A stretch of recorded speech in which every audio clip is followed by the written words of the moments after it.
आइए बात करते हैं भारत में लोकतंत्र और गणतंत्र दोनों के बारे में। एक प्रश्न दोस्तों मैं अगर आपसे पूछूं कि भारत में कौन प्रभावी ज्यादा है, किसका इफेक्ट ज्यादा है, डेमोक्रेसी का या रिपब्लिक का? तो दोस्तों का सिंपल सा अर्थ यह है कि रिपब्लिक यानी कि गणतंत्र। प्रश्न उठता है ये लोकतंत्र और गणतंत्र में आखिर अंतर क्या होता है, और आप ये क्यों कह रहे हैं कि गणतंत्र प्रभावी है? तो पहले थोड़ा सा दोस्तों जाने कि लोकतंत्र का अर्थ क्या है।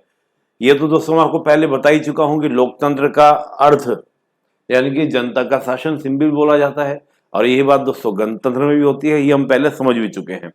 यहां हम बात करेंगे लोकतंत्र और गणतंत्र में अंतर क्या है और भारत में ज्यादा प्रभावी कौन है। दोस्तों इसके लिए मेरे एक प्यारी सी लाइन जो मैं हमेशा बोलता भी हूँ, वो लाइन दोस्तों मैं सिंपल से आपको कहूंगा कि लोकतंत्र कहे बहुमत की, यानी कि डेमोक्रेसी जो है ना वो ये बात करती है कि क्या होनी चाहिए, मेजोरिटी की चलनी चाहिए। मेजोरिटी जो कहे मेजोरिटी की बात को सुनो। लेकिन वही दोस्तों जब हम बात करते हैं गणतंत्र की, तो गणतंत्र कहे सुनो सबकी, यानी कि सुन सबकी, यानी कि जो भी हैं सबकी सुनो। यानी कि हर व्यक्ति की एक आजादी है, हर व्यक्ति की एक आवाज है, हर व्यक्ति की एक वॉइस है, उसको सुना जाता है किसके अंदर, रिपब्लिक के अंदर, गणतंत्र के अंदर। तो लोकतंत्र कहे सबकी, तो वो सही, लोकतंत्र कहे बहुमत की और गणतंत्र कहे सुन सबकी। तो दोस्तों पहले थोड़ा जाने, अगर दोस्तों हम बात करें तो आप अगर ब्रिटेन को देखते हैं तो ब्रिटेन में दोस्तों कहीं भी रिपब्लिक शब्द का प्रयोग नहीं है। ब्रिटेन में दोस्तों क्या है, लोकतंत्र शब्द का प्रयोग है। लेकिन गणतंत्र की अगर हम बात करें तो दोस्तों गणतंत्र शब्द का प्रयोग है अमेरिका के अंदर। अमेरिका में दोस्तों लोकतंत्र शब्द का प्रयोग नहीं है, डेमोक्रेसी वर्ड का यूज नहीं है, रिपब्लिक वर्ड का यूज है अमेरिका के संविधान के अंदर। भारत के संविधान के दोस्तों जब हम प्रेम्बल देखते हैं तो आपको इस प्रेम्बल के अंदर दोस्तों क्या होता है, इस कॉन्स्टिट्यूशन की प्रेम्बल के अंदर आपको दोनों दिखते हैं, लोकतंत्र भी और दोस्तों आपका रिपब्लिक भी। अंबेडकर जी से जब पूछा गया था जी कौन ज्यादा प्रभावी, तो अंबेडकर जी कहा था गणतंत्र पे ज्यादा फोकस करेंगे, रिपब्लिक पे ज्यादा फोकस करेंगे।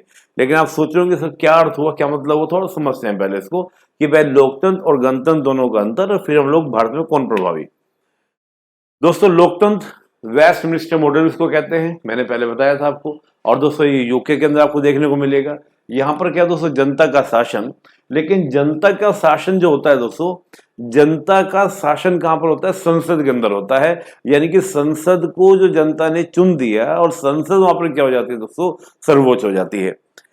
दोस्तों एक शब्द आता है संसद की सर्वोच्चता और एक संसद की संप्रभुता। जब हम पार्लियामेंट पढ़ेंगे तो हम उसको समझेंगे, लेकिन मैं सिंपल से कहूं कि संसद की संप्रभुता सर्वोच्चता दोनों में अंतर है। संसद की सर्वोच्चता का अर्थ यह है कि संसद जो कहे, संसद जो कहे वही सही है। ब्रिटेन की पार्लियामेंट के बारे में दोस्तों ये कहा जाता है कि ब्रिटेन की पार्लियामेंट स्त्री को पुरुष और पुरुष को स्त्री नहीं बना सकती, बाकी सब कुछ कर सकती है। हालांकि अब तो वो भी संभव है, लेकिन फिर भी यानी कि ब्रिटेन की जो संसद है, पार्लियामेंट है, वो बहुत पावरफुल है, जुडिशरी से भी पावरफुल, एग्जीक्यूटिव बॉडी से भी पावरफुल। हमारे यहाँ बेटा अलग है, अमेरिका का सिस्टम अलग है, हमारे यहाँ बेटा अलग बात है। तो यहाँ पे हम देखेंगे जो लोकतंत्र में बेटा संसद की सर्वोच्चता देखी जाती है, पार्लियामेंट की सुप्रीमेसी देखी जाती है। दूसरा दोस्तों क्या, बहुमत का शासन।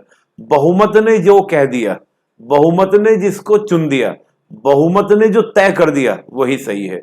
यानी कि बहुमत मेजोरिटी का रूल होगा। मेजोरिटी अगर ये कहे कि भैया दिन हो रहा है रात को, तो पूरा देश यही कहेगा, यानी कि सब लोग यही कहेंगे कि हाँ जी दिन हो रहा है रात नहीं है। तो यानी कि मेजोरिटी का रूल है।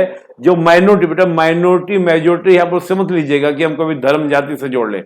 माइनॉरिटी और माइनॉरिटी मतलब ये 51 प्लस तो मेजोरिटी हो गए, 51 से कम जो हो गए वो बेटा माइनॉरिटी हो गए, उसका मतलब यहां पर है। दूसरा बेटा आपका क्या, राष्ट्राध्यक्ष जो वहां पर होगा वंशानुगत होता है। आप ब्रिटेन के अंदर देखेंगे, ब्रिटेन के अंदर दोस्तों क्या है, मोनार्की है। मोनार्की है तो दोस्तों क्या वंशानुगत है, यानी कि वंशानुगत। बाकी हम देखें दोस्तों लॉर्ड सभा वहां पर है। ये मैं आपको बताऊंगा जब हम लोग अन्य देशों का संविधान पढ़ेंगे तो मैं आपको बताऊंगा कि जो लॉर्ड सभा बेटा, जैसे वहां की पार्लियामेंट के दो हाउस हैं, हाउस ऑफ कॉमन्स और हाउस ऑफ लॉर्ड। लॉर्ड सभा के अंदर दोस्तों क्या होता है, बहुत सारे आपके क्या होते हैं जो आपके अनुवांशिक on the base of heredity, यानी कि निर्वाचित नहीं होते। और यही से दोस्तों एक शब्द निकला है लॉर्ड साहब। वैसे तो वो शब्द है लॉर्ड साहब, लॉर्ड का मेंबर यानी लॉर्ड साहब, लेकिन वो क्या अब भंस हो जाता है बेटा। हमारे यहाँ पे बोलते बोलते उसको क्या बोला जाने लगा, उसको बोला गया कि आपका वो लॉर्ड साहब हो गया।